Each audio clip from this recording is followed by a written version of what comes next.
The mountains heaved in agony. A winter storm in the Transylvanian Alps raged more intense and furious with each passing moment. This winter would be harsh indeed for these long-weathered mountains, but they would survive. Yes, the Alps would survive. But will a very lost Dracula and Rachel Van Helsing survive as well? Power Records presents Terror in the Snow. I can hardly see. Please rest. Please, I'm about to collapse. We move on, Van Helsing. To stay here would mean the death of both of us. Then I won't go on any further. I don't care if I die, if I take you along with me. You will move, woman. You have no choice. What? Shit! I'm falling! You shall not be so lucky to fall to your death. Not while I need you more alive. For almost 20 years I have sought to slay you, to add your name to my ever-growing legions. And now I must prevent your death at all costs. For the moment, at least, I must be your savior. So now, my lifelong huntress, we move on. And though it aches us both, we must cooperate. Our survival depends on it. On they trek aimlessly through the endless blizzard until they find a cave. I have prepared the fire for you, Van Helsing. Rest by it quietly. Your hurts will soon pass. Will the broken bones heal themselves too, Dracula? I provide you warmth, comfort, and shortly food. What else could you want? What I've sought for all these years, Dracula. Your final and everlasting death. I owe you for the countless horrors you committed against me, to my family, to the world. And even if I must forfeit my own life, I'll see the day that you're long dead and buried. Hardly, my dear. You can barely stand on that foot, let alone fight me. No, I'd say for now, you will simply do as I command. I see your dinner has finally arrived, my dear. Pardon me, please, while I tend to it. Remain where you are, great goat. Tonight you will fill the stomachs of 2 hungry souls. The giant mountain goat merely nods its wide-horned head and waits.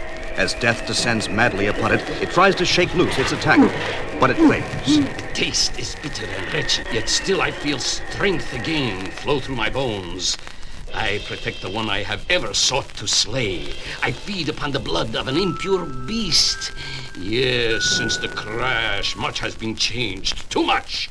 And all because Van Helsing found the second book of sin.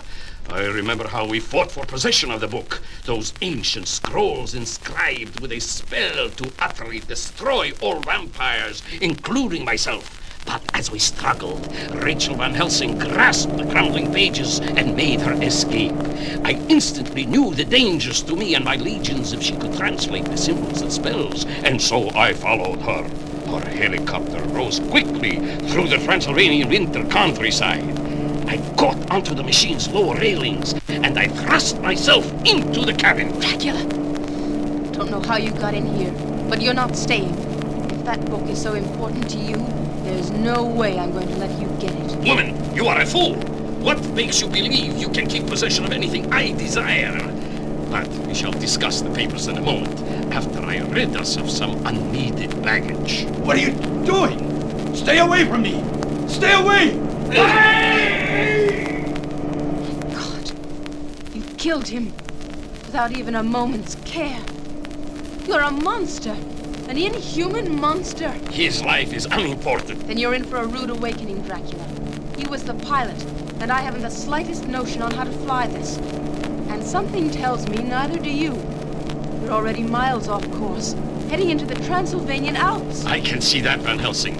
Yes, already there is snow and ice. We must turn back. And how are we going to accomplish that, Dracula? As I told you, I'm not a pilot. Then we shall simply crash. And though I shall survive, my dear, I doubt if you will. Brace yourself, woman, and we shall see if the fates are kind to you this night. As the giant helicopter smashed into a great white peak, which suddenly jutted before it. I live, as always before. I survive where others perish. But the book, the cause of all this madness. Little matters now in this desolate wilderness. We are so far from civilization that none shall ever find this. Van Helsing awakens. Good. I can't move. I think it's broken. That will not do on the long journey before us. You will need a bandage. No! Leave it alone! You're hurting it. Silence, woman. Until this heals, you'll have to live with pain, which may keep your mind off attacking me for a while. Now, come with me. If we are to reach other humans, we must begin. Why are you doing this for me? Why don't you just take my blood and be done with it? You've wanted me dead for years. I still do, my dear. But common sense tells me not to give in to my lusts. If I were to take your blood now, I may not find any for days. Thus, you are being kept alive as an emergency measure. Think on that, my dear Van Helsing, and you shall see the futility of your situation. Enjoying your meal, Van Helsing? Good. You're thinking of fattening me up for the final slaughter. Dracula, you've got a lot to learn. Little matter, Van Helsing. I will eventually win. I have always won my battles. Maybe not this time, Dracula. The sun will be up soon, and when you go to sleep, not even my broken leg will stop me from slaying you. And if I can't slay you, then I'll kill myself. In such a way, you'll get no blood from me. My dear, you know as I do that you'll never kill yourself. Not until the final moment you are positive your death would cause my own. Do not try lying to a master liar, woman. It will do you no good. The brief respite is over. Slowly and painfully, the strange duo press on, advancing against nature's fury and the approach of daylight. Straggling is useless, Van Helsing. I have only 1 hour more to travel before the sun rises, and I aim to have traveled far in that time. Then I'll try anything to delay that, Dracula. What? Rachel Van Helsing flings herself from the snowbound peak and falls, taking a suddenly off-balanced Dracula down with her. Witch! Because of you, we might both be doomed. But Rachel doesn't answer. Down they continue to plunge until the rope snaps taut about the rock, which Rachel tied it to moments before, assuring herself a delay in their travels, but not a deadly one. Woman, you're trying my patience too far. I may yet taste your blood and take my chances alone. No!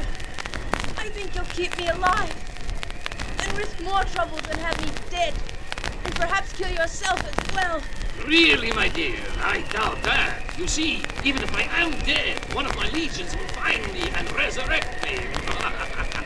Frustrated, dear Van Helsing? I knew you would be. Humans always find it impossible to accept a being to live forever. Immortality frightens those who fail to understand it completely. Perhaps you should learn what it means to taste eternity on your lips. Would you like that, Van Helsing? Would you like that? Well, worry not this night, my dear. You'll not become a vampire until I can resist the bloodlust no more. No, into this cave we will spend the morning hours here. There shall be another long night tomorrow, Van Helsing. So plot not to slay me and rest instead. You will need your sleep. Her body aching with pain, Rachel Van Helsing closes her eyes, but not to sleep. She still has a mission to perform this morning, and she will not rest until the deed is done. All the while through these daylight hours, Dracula sleeps, his strength returning to his weary bones. But Rachel Van Helsing still waits for the moment she will finally slay the dreaded Lord of Vampires. And at long last, that moment is now. Silently she rises, stifling the aching pain she feels grow in her leg. And holding the stake she has kept hidden in her parka since before she began this ill-fated journey, she treads softly towards the sleeping figure. He doesn't move, and with a bitter smile on her lips, she thrusts down and misses. You foolish female. Did you truly believe you could take Dracula unawares? Now there shall be no rest for you, Van Helsing. I expect nothing from you, Dracula, except to kill you when I can. Still you persist, my dear. You waste your time on fantasies, then. Now move, or be dragged through the snow and ice. Perhaps it's fatigue, bloodthirst, but Dracula does not sense the hulking form which follows his path. Until it is too late, that is. What? The great beast attacks. The horde of vampires has been too long without blood. And so it is Dracula who falls to the snow-covered mountains. And it is Dracula who screams as salivating teeth dig through his flesh. Rachel Van Helsing trembles at the sight of the two thrashing forms. And though she fights the urge, her hand almost involuntarily reaches for her gun. And she fires. There is a sudden and horrifying cry. And the great beast falls back dead. I so desperately wanted it to kill you. I couldn't let it. I just couldn't. Of course, my dear. You had no other choice. They're somewhere down there. Pilot, keep flying. I don't know how much longer we can go, Mr. Drake. The wind's acting up pretty bad. We'll keep this crate flying until I've found them. Wait, they're down there. And Rachel's walking on her own. Okay, pilot, lower away. That helicopter. Frank! Frank! Come back here, woman! The time has finally come for me to taste your blood. Drake will not help you. No, my dear. You shall finally learn the ecstasy of vampirism. No! You'll never have me, Dracula. Never! Yes, I shall derive great pleasure from this moment. But no! They're firing wooden bullets at me. I must escape their path. Yes, Van Helsing. Now see if he wants you, or if he'll abandon you to still hunt me. They're splitting up, Mr. Drake. Should we land or go after the man? I can't leave Rachel out there to die of exposure. Land the copter, pilot. A few moments later, and... Frank, you've got to find him. Kill him. Calm down, honey. After you've warmed up a bit, we'll discuss it. But now, pilot, head back to Transylvania. Back to Transylvania, Frank? We can't stop now. This may finally be our chance to destroy Dracula. We can't give up now. We can't. You've got a definite stubborn streak in you, little lady. Why? I don't want to bore you, darling. Consider me a captive audience. Bore on. You know of my grandfather, Abraham Van Helsing, and of his battles with Dracula, and how all believed the vampire had been killed. But he wasn't. Years later, the fiend returned and murdered grandfather. But still, he wasn't done with our family. When I was 9, he killed my parents as I watched helpless in horror. Even as he then moved to slay me. With your death, young Rachel, the Van Helsing name shall be no more. His fangs started for my neck. Hold it, Dracula. Don't even look at the girl. She'll not be your victim tonight. Quincy Harker, my family's longtime friend, burst through the door and fired his jet-propelled wooden darts from his wheelchair.